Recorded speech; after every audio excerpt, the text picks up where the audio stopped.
खुलुमबाय। गोजोन फुंबिलिनि गासैबो बड'लेण्ड बुब्लिनि अनसायगिरिफोरखौ बरायग्रोबाय।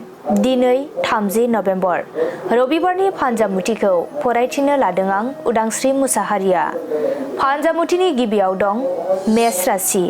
नोंथाङा बायदि जेंनायाव गोग्लैनो हागौ, गोबां रांखावरि खहा जानो हागौ। बृष राशि। गोजौ थाखोनि गिदिर हाबाफोरखौ मावफुंनो हागोन, बयनिबो मोजां सनमान होनाय मोनगोन।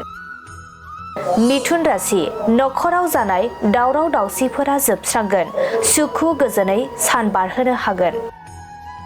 कर्क राशि। नोंथांनि साननायाव हेंथा सोमजिगोन, गोसोखौ गाज्रि मोनगोन। सिंह राशि।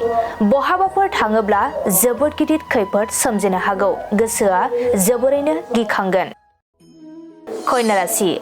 नखरनि बाय बाहागिफोरखौ जयै लोगो मोननो हागौ, खुसिनि सान जागोन। तुला राशि। नोंथाङा गावनि मोननांगौ बिबानखौ मोननो हागोन, गोसोआव थुलुंगाखांनाय फैगोन। वृश्चिक राशि। गोजान जायगायाव दावबायहैयोब्ला जाब्रबथायाव गोग्लैनो हागौ, सांग्रां जाना लामा हान्थिनांगोन। धनु राशि।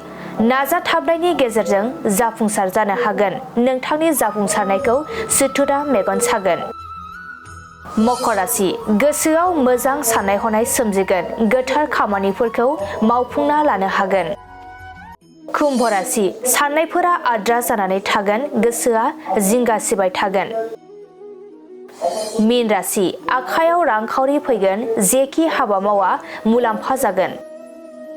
दिनै सानसेनि राशि फरायथिनायाबो एसेनोसै। आसा खालामो नोंथांनि दिनैनि साना मोजाङै मोजां थांगोन, बेखौ बड'लेण्ड बुब्लि नखरनिफ्राय मिजिंथिबाय। गोजोन्थों।